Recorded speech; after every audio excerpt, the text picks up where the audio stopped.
But without any further delay, let's welcome our first speaker, Roman, who came here from Netherlands and who works in Google. So Roman, welcome on stage.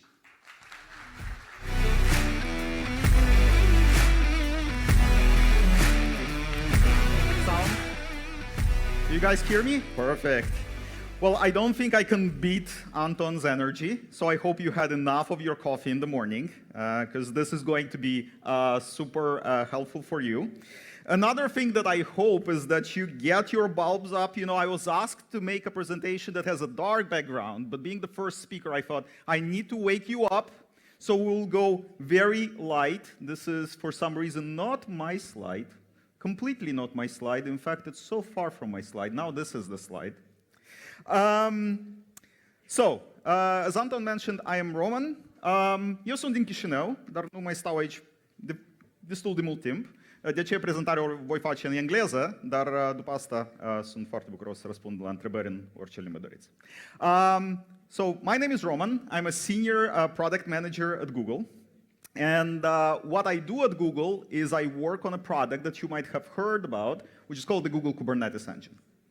And at the developer conference, I would imagine that the most natural thing I could have done is to speak about this one, but I decided not to. And the reason I decided not to is because I'm pretty sure we have a ton of technical talent right here, and you could figure your way through, or if you want to talk about this one, you can just approach me right after my speech. Instead, what I decided to speak today about is the following. We will look together at 3 things that you thought are buzzwords that actually happen to be your best tools for growth. And I'll try to summarize in the next half an hour what I've learned in the last 15 years working in companies like Google, in companies like SUSE Linux, Nokia, Orange here in Moldova, about scaling yourself and your ideas. And I have a very strange desire, actually. I hope that when I'm finished, some of you, or many of you, will say, you know what, the thing that Roman talked about is very trivial, it's very obvious. I actually know all of this. And the reason I hope this is the case is because if many of you already have built this muscle and those things that I'll be talking about here today, I am very sure that a lot of great things will come out of this room. So, let's get started. And before we start, let's pause for a second and think about our commute here today. What could have been better? How could it have been, for example, more comfortable for you? Just take 10 seconds and think about how you arrived here and what was your experience. And why was it good? Why was it bad?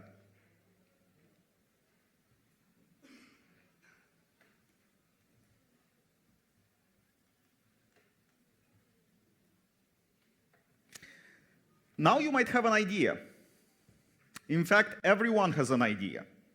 There is no single thing out there that is truly, fully solved. Every single thing can still be improved. For example, my trip to this place took 6 hours. So my idea could be to make travel to conferences seamless. Now, how would I turn this idea into a reality? You would say, Roman, you just need to go and execute, right? Why are you even asking the question? Sounds right. What do I need, what things do I need to be able to execute? First of all, I need my idea, which I already have, which is, I have a challenge of commuting 6 hours to a conference. And then I need a set of steps, which we could call a plan.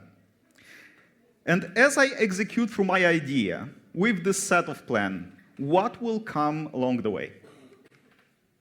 Exactly, people. I'll have to work with many people. Partners, employees, customers, investors, and so much more. And as I start working, and as I progress with working with people, what are the challenges that I will be facing? Well, first, I will need to communicate to those other people what my idea is all about.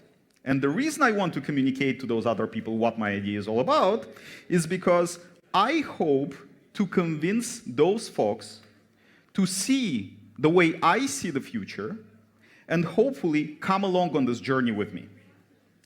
The second thing is, as I start working with smart people, each of them will have their own ideas, experiences. How could we get from the current state to the future state where my vision is? And this is actually great. I want this. The reason I'm hiring or the reason I'm working with these people, the reason I want this diversity is because I hope to see all those perspectives brought to the table. However, I am very likely to face very limited resources as we progress towards my view of the future state.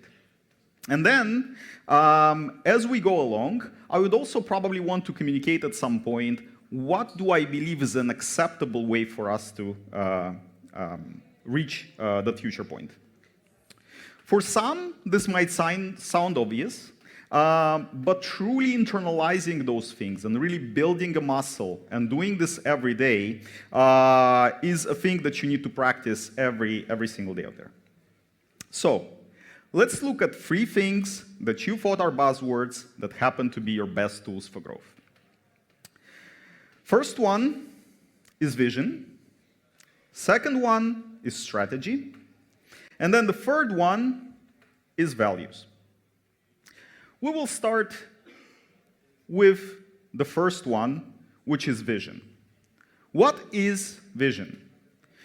In dictionary terms, it's the ability to think about or plan the future with imagination or wisdom. Or a vivid mental image, especially a fanciful one of the future. The way to internalize it in context of a company is this.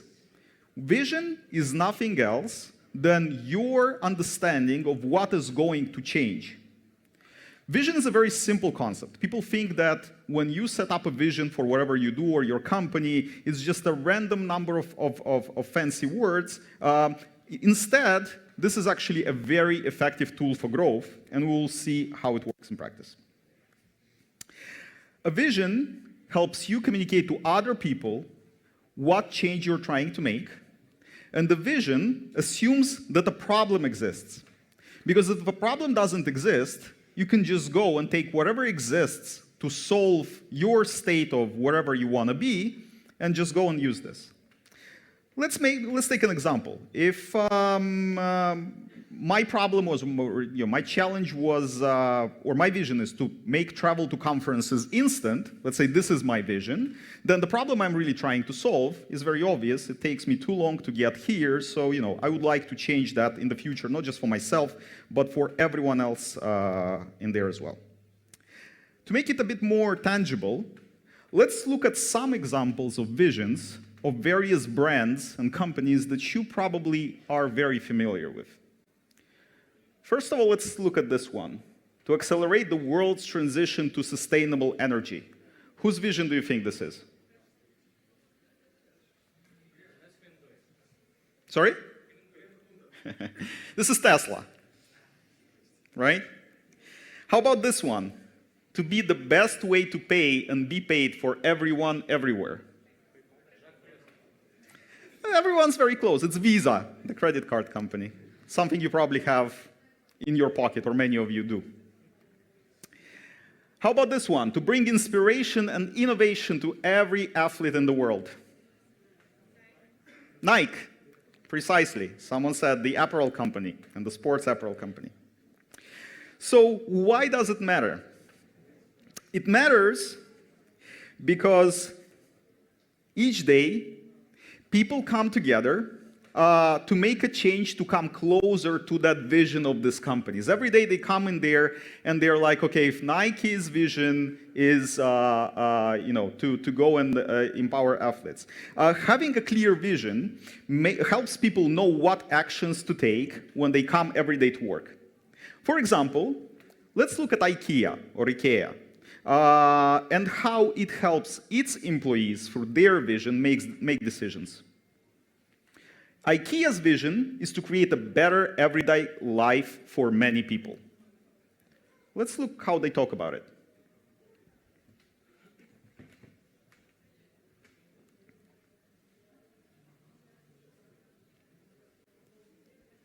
Oh no.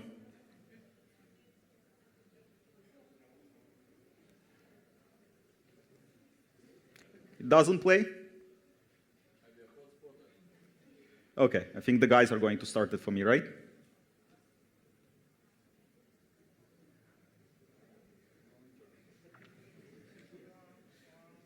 Wah, wah, wah.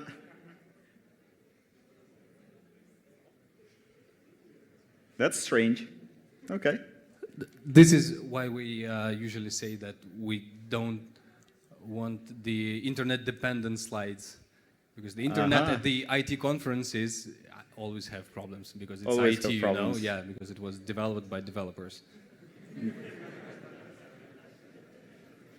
So actually, yeah.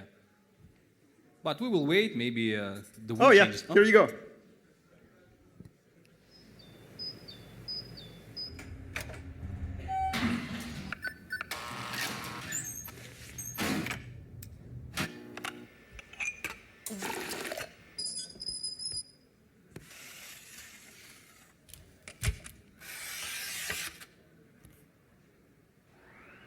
To create a better everyday life for the many people. That's the IKEA vision. But what exactly do we mean by this? How can a home furnishing business help create a better everyday? Well, it all begins right here. We are passionate about life at home. It inspires us in everything we do. So, to learn what people really need and dream about, we go out and visit homes all over the world.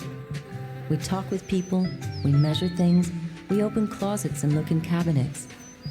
We focus on the many people, especially those with thin wallets, because we believe good home furnishing is for everybody.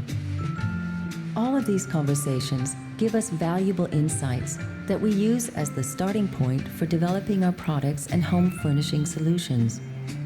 We put our heads together and work hard to come up with affordable ideas to make everyday life at home a little better by creating home furnishings that combine good quality, form, function, and sustainability with the lowest possible price. We call this unusual combination democratic design, and it's what we believe makes our products unique. This is IKEA. And this is how they talk about their vision and what it drives their employees to do to achieve it or to come closer to that state. Let's look at LinkedIn. LinkedIn's vision is to create economic opportunity for every member of the global workforce. And again, every day people at LinkedIn come to their work to make decisions. Let's look at what decisions could someone at LinkedIn be making. Should we add recruiters as a partner channel? Could be one of them. Should we make a button green? Could be another decision they would be making. Should we build a spaceship? Or maybe should we start growing cucumbers, right? If there was no vision in this company, every single of those decisions would require a round trip to the founder. That would have worked for when the company is 2 people, maybe 3 people. At some point, this would just not scale anymore. And you would see some people actually growing cucumbers and building spaceships. A vision helps the team make a decision and the choice that is most likely to get them to the final destination. Do you remember this company called lynda.com? It was an online resource that was providing a variety of courses, classes, trainings, and tutorials. Now, here's the deal. In 2015, LinkedIn bought lynda.com. It was a very large decision and also a very large transaction.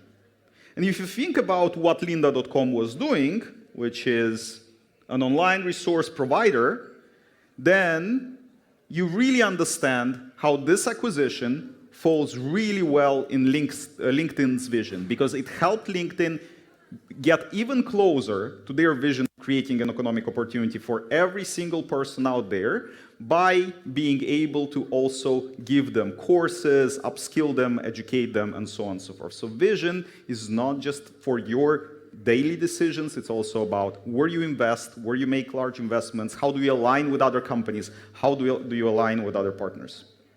Who eventually acquired LinkedIn? Who knows? Microsoft. What's Microsoft's vision? LinkedIn's vision is to create economic opportunity for every member of the global workforce. Microsoft's is to help people and businesses throughout the world realize their full potential. That's a perfect alignment. And it's no wonder that Microsoft has pursued that acquisition as well. In conclusion, vision is the desired stage of the future. Vision is not just for big companies or grand ideas. Vision is for each of us. Every time you have this idea, because you woke up, the coffee was not hot enough, and you want to make it hotter, you need to be able to communicate to other people how you're going to change the world. And it helps you bring other people along with you on this journey. Vision tells everyone what a company is trying to change, helps decisions and scales the founder through distributed decision-making, and attracts talent who can align on that vision. Now, as we're done with this, let's look at the strategy. Strategy, next, okay. So we discussed what is vision, which is a description of a future state, and because there is an unsolved problem, and tells everyone why a company exists, but then between you and that vision, the reality exists. And it's your responsibility as the idea owner or as a founder to really understand your reality and where your team is at this point. And strategy is nothing else than a set of hypotheses or assumptions that are well educated, that connect your baseline, your reality, to the vision. Why would you need a strategy? You need a strategy because you have resource constraints. What kind of resource constraints do you have? People, time, money, intellectual property, your capability to tap into sales channels. You live in a world of constraints. If you didn't have constraints, you could actually take any path. You could spend 20 years getting from reality to your vision.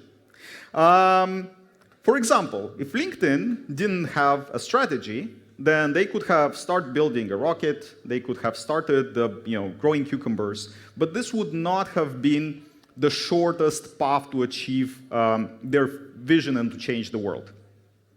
So in simple terms, vision or a strategy helps you and your team answer a very simple question. What are the educated bets we're putting our resources behind to go from the current reality to the future state? Strategy is nothing else than an effective path to the future state.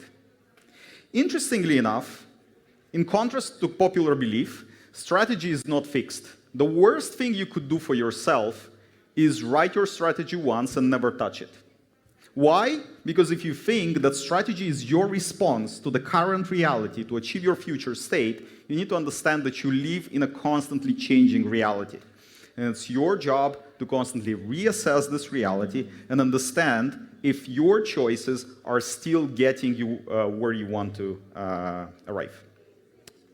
So Tesla's vision, as we discussed, was to accelerate the world's transition to sustainable energy. But how did Tesla pave an effective path to this outcome? Let's look at this. First, Tesla decided to come up at the top of the market. What does it mean it came up at the top of the market? It entered the automotive market in the premium segment. Now, if you've ever researched the automotive industry, it is very, very unusual to come at the top of the market. Most car companies will come at the bottom of the market. They will disrupt. If you think about the Korean manufacturers, they'll start with high volume, low cost manufacturing, and will make their way up. This is a more common approach. Why did it matter for Tesla to come up from the top of the market, because they could build a car that didn't have shortcuts, especially when technology was early, which means that they could invest as much as they needed. They could deal with people that wouldn't count money as much. And they could also build out of a single factory, because if you come at the top of the market, your volume is very limited, which means that your investment in manufacturing, your investment in inventory, your distribution channels can be kept small while you're analyzing if someone's going to invest with you. Another thing that Tesla did is they went almost completely into vertical integration. What does a vertically integrated company looks like? They manufacture most of the things in-house. Why would you manufacture most of your things in-house? If you're a small manufacturer that is developing new technology, first of all, you have full flexibility into building the technology you want, because most likely there are no suppliers that are ready to give you what you want.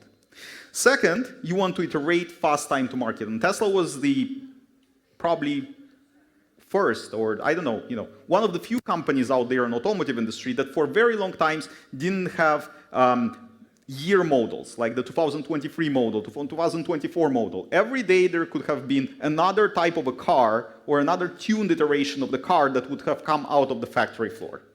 And then there is also another very important thing. You do not need to compete with very large enterprises and manufacturers for supply chain capacity. And if you're in a business like this and you have to compete for supply chain capacity, you'll need to commit to volumes, you'll need to commit to timelines, people will need to build their own manufacturing to supply you. It's not a very good place to be for a company that wants to iterate fast and keep their technology and cost under control. Then the other thing that Tesla did is they took full ownership of their distribution channel, which is, again, very, very unusual. I think it was the first company, again, probably one of the few companies in history that decided to be direct to the customer. You would buy a Tesla car via a website, not via a dealer. Why does it matter? Well, when you're directly to consumer, you don't have a man in the middle. You also don't have to compete with other brands that are on the floor in the shop. And you could go really with your viral marketing approach, with word of mouth, reduce spending on marketing, but also, very importantly, also capture more of the value to yourself, because then you don't need to have all those middlemen through the chain.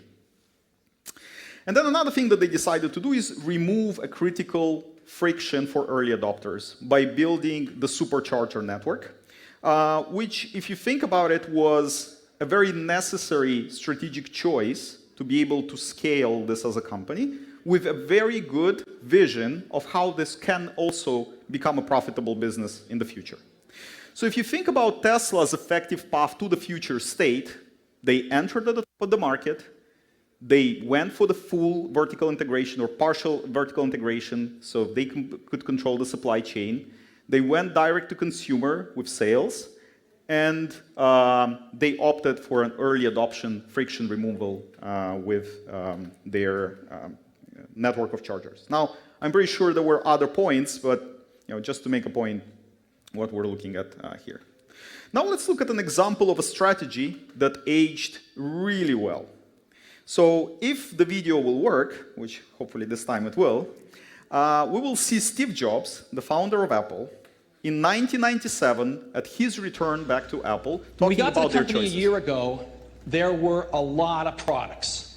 These were the product platforms, 15 product platforms, and a zillion variants of each one. I couldn't even figure this out myself. After about 3 weeks, I said, how are we going to explain this to others when we don't even know which products to recommend to our friends? If we had 4 great products, that's all we need. And as a matter of fact, if we only had 4, we could put the A-team on every single one of them. And if we only had 4, we could turn them all every 9 months instead of every 18 months. And if we only had 4, we could be working on the next generation or 2 of each one as we're introducing the first generation. So that's what we decided to do, to focus on 4 great products. This is also Steve Jobs, but now 15 years later. When we got to the company a year ago, there were a lot of products. Not this one. Next one. Yes? Yeah, works. See, I look at this a little bit differently, which is we're not trying to do a lot of this stuff because it's not what we do. We don't think one company can do everything. So you've got to partner with people that are really good at stuff. Like, we're not, I mean, maybe Microsoft is great at search. We're not. We're not trying to be great at search. So we partner with people that are great at search. And we don't know how to do maps on the back end. We know how to do the best maps client in the world, but we don't know how to do the back end. So we partner with people that know how to do the back end. And what we want to do is be that consumer's device and that consumer's experience wrapped around all this information and things we can deliver to them in a wonderful user interface, in a coherent product. And so in some cases, we have to do more work than others. In the case of iTunes, there wasn't a music delivery service that was any good, and we had to do one, so we'll do one. But in other cases, there's companies doing a way better job because we're not as good at this stuff as other people are, and we'd love to partner with them. And so, we selectively do that. And I think it's really hard for one company to do everything. Let's talk about entertainment. You're both in entertainment. This is that. So, strategy directs resources to the bets that will provide the best outcomes in your world of very limited and increased resource constraints. Scales decision-making through your entire company hierarchy, all the way from the top to everyone out there. Helps derive reference points and metrics for a more gradual execution approach. This is what strategy is all about. Nothing really complicated or fancy. Now let's talk about values. I think values is probably one of the most underappreciated thing out there in the corporate world. For example, so first of all, we discussed that vision is the desired future state. Strategy is the effective path to the future state. So then the question is, what's the deal with values? What are they for? They are for the interplay. They are for the interplay and how people work between themselves. Your customers, employees, partners, investors. Values are what is what defines your culture. So again, why? Why do we care about interplay? Well, to understand this, let's look again at examples of some of the company values of some brands that we know. Let's look at this one. Champion the mission, be a host, embrace the adventure, be a serial entrepreneur with a C. Whose values do you think are those? That's Airbnb, which hopefully many of you have used before. What about this one? Do the right thing, be on the offense, always, serve athletes, create the future of sport, and win as a team. That's Nike, and we've seen their vision there as well. They're not really buzzwords. If you look at this, what Nike does is it creates a framework. And it tells everyone on their team what is a way that Nike sees that the people in the company achieve the future state. They tell their employees to be on the offense always, which means you need to be there, you need to innovate. They tell their folks to serve athletes. They tell everyone, including their partners, that they're there to create the future of sports. It's a framework, it's a decision-making framework. Values don't have to be rosy. If you're in a high-volume retail manufacturer that has very tiny profits and you care about each cent, you should be building this into your values. And you'll see a lot of those type of companies, they have scrappiness as one of their values. If you are working in an industry that requires critical thinking, communicating the fact that critical thinking is appreciated, is a way to do business here, is part of the values. And nowhere better are Nike's values exposed than in their advertisements. So let's look at their 2012 campaign that's called, I think, Greatness.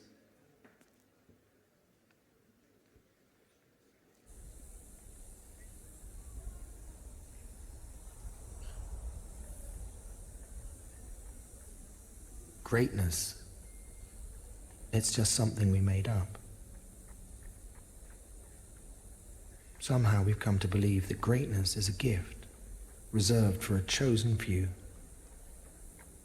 for prodigies, for superstars, and the rest of us can only stand by watching. You can forget that. Greatness is not some rare DNA strand. It's not some precious thing. Greatness is no more unique to us than breathing. We're all capable of it. All of us.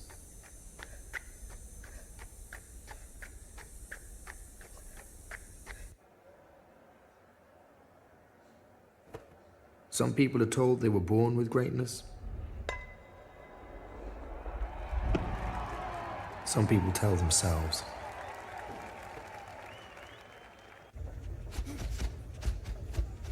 If greatness doesn't come knocking at your door, maybe you should go knock on its door. This is Nike's. They don't advertise the product itself. You'll almost never, actually, you will never see Nike's product probably in the ads. They really focus on the human. The athletes are a center of inspiration for all, and they want to make sure that everyone understands they are an athlete. And then they really push you to believe that everyone can just do it and highlight endless possibilities. And if you think about what their values is all about, you could really see how their decisions to make those advertisements the way they do them really connect to this. Now, let's look at IKEA. And let's look at what they have there in terms of their values and how they talk about them.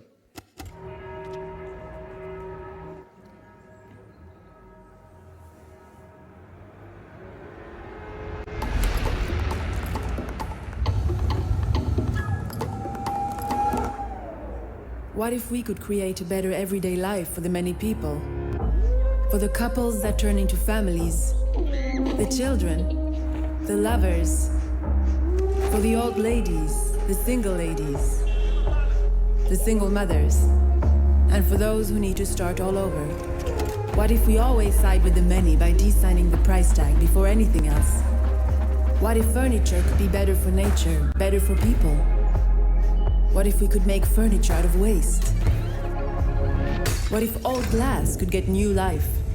What if we could collect all these bottles and turn them into something else? Like this chair. What if we could plant more trees than we use? And what if we could use wood in new ways so that this tree and all of these trees could grow to be just trees? What if we turn the tables on food and make meatballs without meat? What if we turn the tables on tables and make screws that aren't screws? In fact, what if we lose the screws completely so we can put things up, take them down, and put them up again? What if we try to design new behaviors instead of new products? Better play instead of toys, and better sleep instead of beds? What if water taps could save water? And light bulbs could save light? What if all our stores could power themselves? And what if the best packaging is no packaging?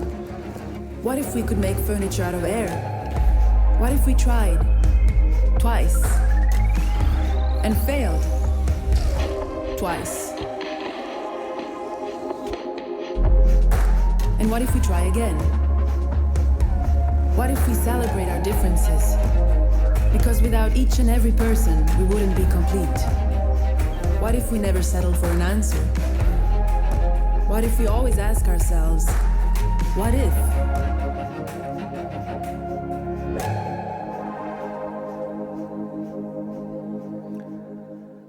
Now, as you looked at this, let's look at IKEA's values. Caring for people and planet, cost consciousness, simplicity, renew and improve, different with a meaning, give and take responsibility, and lead by example. I think you could clearly see this in their communication. So values are all about the acceptable way to achieve the future. Values are a framework, as it was the vision and the strategy that helps communicate this. Values set expected behaviors, they guide collaboration, they inform your hiring decisions, and they scale decision-making. Let's just sum it up. Vision is your desired future state. Strategy is the effective path to that future state. And values are the acceptable way to achieve that future state for everyone that you work with. And all of them together empower each individual with whom you work to fuel growth through scaled, decentralized decision-making. Embrace those tools, apply them every day to your every idea, and see how your execution transforms with each turn. Thank you.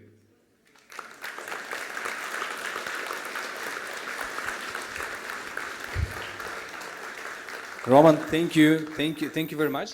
Guys, I think we have 3 minutes, 4 minutes for questions.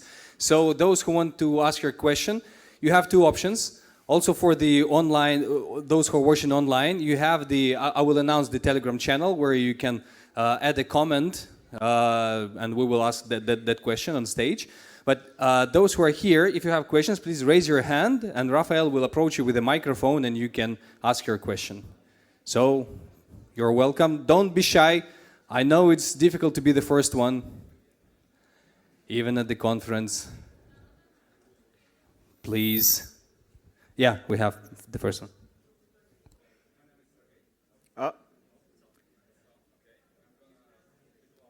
No, I think One. the mic is Can down. you hear me? All right. Yeah, now it's better. Hello, Roman. Hi. My name is Sergey. Yeah, hi. Since you're working in Google, Yeah. I would like to ask you, what's the vision behind Kubernetes? Oh, that's actually interesting. So there is actually a pretty set vision behind what we're trying to achieve. And effectively, we want to make Kubernetes a place for company to innovate on.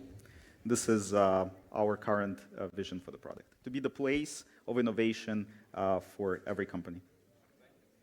Sure. More questions, guys. We still have several minutes for that. Don't be shy to raise your hands. Yeah, okay, we have Denis. Hello. There was a value of IKEA to lead by example. What are your buzzwords? What's your vision? What's your strategy? How do you follow it? So,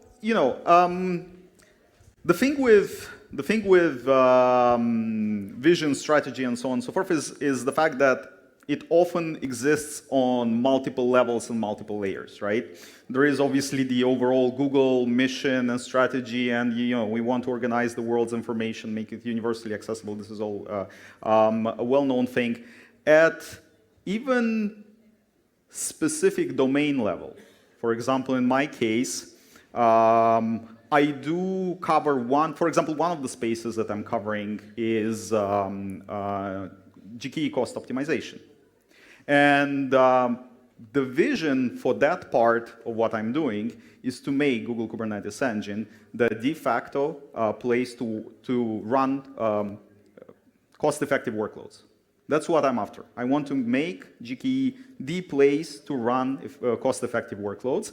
And everything that's aligned behind this in terms of our execution plan, how we're going to go there with the strategy, is focused on that future. And the way I measure things, the way I choose what's important to know if we're getting there or we're not getting there, where we are in the ecosystem, it's all informed by that stuff.